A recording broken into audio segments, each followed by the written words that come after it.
कौन से थे और फिर उसके इम्प्लीकेशंस क्या निकले? वर्ल्ड वॉर 1 और 2 को मैं ब्रीफली सम अप करता हूँ कि उनके रीजंस क्या रहे और क्या इम्प्लीकेशंस हुए। Reasons and implication, yes. अच्छा, वर्ल्ड वॉर 1 और 2 इतने बड़े ग्लोबल इवेंट है कि दुनिया में आज और आज से पहले वर्ल्ड वॉर 2 के होने के बाद जो कुछ भी दुनिया में हुआ है वो वर्ल्ड वॉर 2 की वजह से हुआ है या वर्ल्ड वॉर 2 का उस पर असर है। मतलब पाकिस्तान के ऊपर वर्ल्ड वॉर 2 का कितना गहरा असर है ये आपको डिफाइन करने की ज़रूरत नहीं है, ठीक है। आप इसमें देखेंगे, मैं क्विक कवर करता हूँ। वर्ल्ड वॉर 1 जी क्यों हुई, इसके पीछे दो बड़े रीज़न निकल के आते हैं। एक तो यूरोप, पहले मैं यूरोप बता देता हूँ। यूरोप जो है वो इस वक्त दुनिया का सबसे तरक्की याफ्ता कॉन्टिनेंट है, लेकिन हिस्टोरिकली ऐसा नहीं था, पहले तारीख में ऐसा नहीं था, ये अब जाके ग्रो किया है।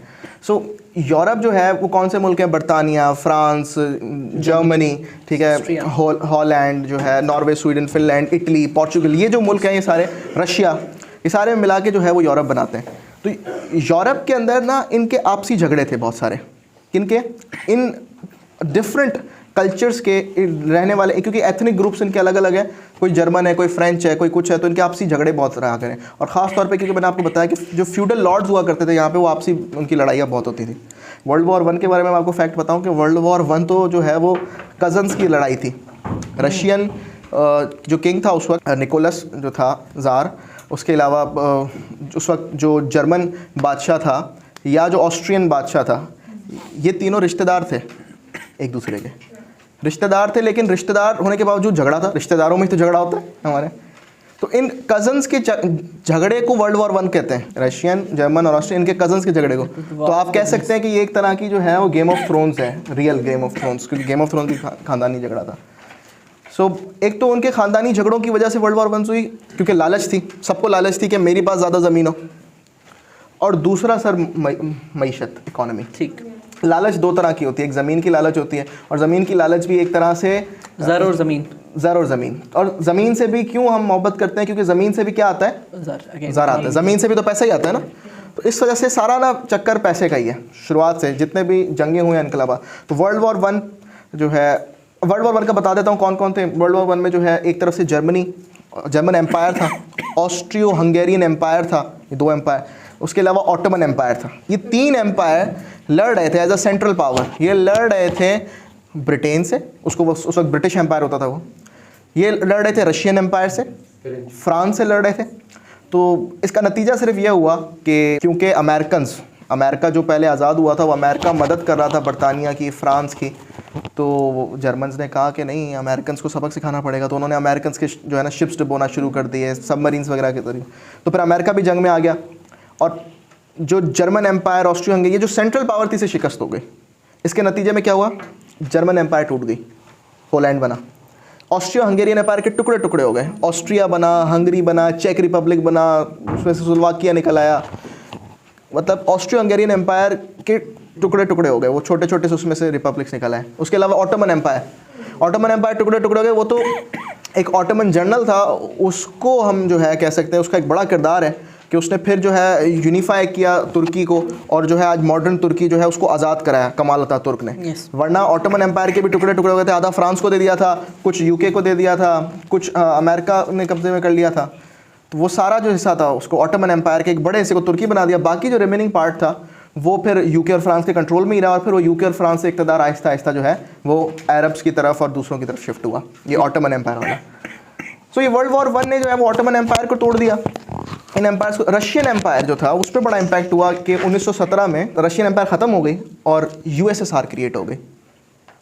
इसे हम जो है रशियन रेवोल्यूशन को कहते हैं। फर्स्ट अक्टूबर रेवोल्यूशन भी कहा जाता है, इसे बोल्शेविक रेवोल्यूशन भी कहा जाता है। तो रशियन रेवोल्यूशन की वजह से रशिया भी कन्वर्ट हो गया इनटू यूएसएसआर। तो ये सब वर्ल्ड वॉर 1 का नतीजा था। वर्ल्ड 1 और वर्ल्ड वॉर 2 के बीच में जो है ये 15 से 20 साल का गैप आ जाता है। 1918 में जो है ना ये वर्ल्ड वॉर 1 ख़त्म हो जाती है।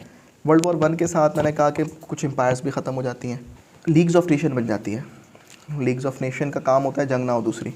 1919 में ना एक ट्रीटी साइन होती है, ट्रीटी ऑफ वर्साइल के अंदर ना बड़ी शर्मनाक बात है, ये बड़ी इंपॉर्टेंट बात है कि उसमें ना जर्मनी को सारा इल्ज़ाम ठहरा दिया गया। उन्होंने कहा कि जर्मनी अपनी आर्मी नहीं बढ़ाएगा, जर्मनी कर्जा वापस करेगा, ये करेगा वो करेगा।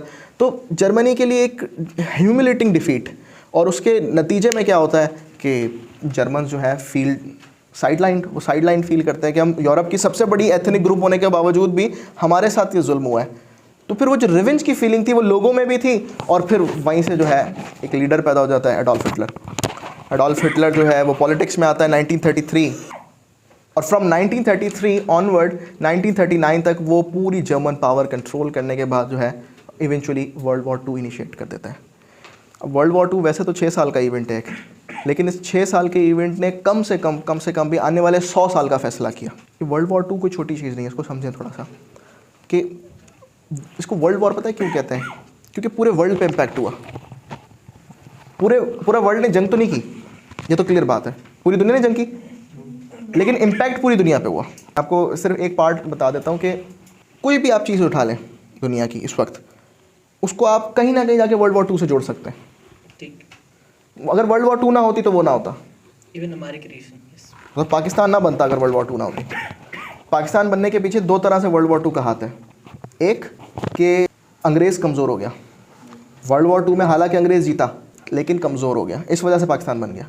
दूसरा रीज़न कि अंग्रेज़ डर गया ये गया कि अगर जो है मैंने इनको आज़ादी ना दी तो ये किसी और पावर के साथ अलाइंस करके हम पे जंग करेंगे, क्योंकि उन्होंने देखा, मतलब वर्ल्ड वॉर 2 के अंदर जो है there was a Indian leader Subhash Chandra Bose, he aligned with Hitler. अब हिटलर के साथ एक इंडियन लीडर जाके अलाइन करता है, और पता है होता क्या है, वर्ल्ड वॉर के बारे में बताऊं कि एक्चुअली वर्ल्ड वॉर होती है जर्मनी, इटली और जापान, ये तीनों मिलकर जो है कंट्रीज़ ये अग्रेसिव एक ऑपरेशन लॉन्च कर देते हैं बरतानिया के ख़िलाफ़, British empire. So British empire के साथ फिर फ्रांस भी होता है। इसी तरह से जो है फिर जर्मन एग्रेशन जो है वो बढ़ते बढ़ते रशिया के पास रही। अब मैं आपको ये सारी नॉर्मल बातें, हिस्ट्री का लेक्चर नहीं कर रहे हम यहाँ पे, मैं एक नया पॉइंट ऑफ व्यू बताता हूँ। हिटलर था कौन? हिटलर एक कैपिटलिस्ट था। हिटलर जो है वो सरमायादार था, वो चाहता था कि जो है सारा पैसा जर्मनी के पास आए, जर्मन लोगों के पास आए, इस तरह का। आपको पता है कैपिटलिस्ट बंदा अगर बहुत एक्सट्रीम पे पहुंच जाए तो वो फाशिस्ट बन जाता है। अगर कोई बंदा, कैपिटलिज्म तो अमेरिका भी दिखाता है, लेकिन एक एक्सट्रीम कैपिटलिज्म जो है वो फाशिज्म की शक्ल इख्तियार कर लेता है। तो अगर आपको लग रहा है ना कि कम्युनिज्म क्या है, कम्युनिज्म वैसे ही फाशिज्म के खिलाफ है। हिटलर जो है वो शुरू से कम्युनिज्म के खिलाफ था। आप लोगों ने किसने सुना है कि हिटलर ने यहूदियों को मारा था? सबने सुना है ना? तो हिटलर ने यहूदियों को इसलिए मारा था क्योंकि सबसे ज़्यादा यहूदी कम्युनिस्ट हुआ करते थे, और उसे लगता था कि ये जो यहूदी हैं ये हमारे मुल्क के अंदर कम्युनिज्म को जो है वो इन्फिल्ट्रेट कर रहे हैं, और आहिस्ता आहिस्ता हमारा मुल्क उस तरफ चला जाएगा। तो उसने सबसे पहले तो ज्यूज़ को गैस चैम्बर्स में डालना, और वो सारा उसका इवेंट है होलोकास्ट का। उसके बाद क्या होता है कि वो अटैक कर देता है खुद कैपिटल के ऊपर, जो कम्युनिज्म का कैपिटल होता है रशिया। और बस फिर वहाँ से जो है जो रशिया, अब जंग किसकी थी? ये जर्मनी की और रशिया की एक तरह की जंग थी। और आपको पता है कि नतीजा क्या निकला? नतीजा ये निकला कि रशिया ने हरा दिया जर्मनी को। अभी एक थोड़ा सा मुश्किल चीज़ हो रही है, लेकिन इसको समझिएगा। रशिया क्या है? Communist country. जर्मनी मैं कह रहा हूँ कि वो एक तरह का कैपिटलिस्ट कंट्री है। दोनों की जंग हो रही है, जीत कौन गया? यूएसएसआर। सो इसको आप समझ सकते हैं ये किसकी विक्ट्री है? कम्युनिज्म की एक तरह की विक्ट्री थी। और पूरे यूरोप के अंदर जो है वो कम्युनिज्म फैलने लगा। फाशिज्म की डिफीट के बाद, वर्ल्ड वॉर 2 के ख़त्म होने के बाद कम्युनिज्म पीक पे पहुंचा, और उसी कम्युनिज्म को रोकने के लिए फिर अमेरिका आ गया। तो ये वर्ल्ड वॉर 2 की सारी स्टोरी है।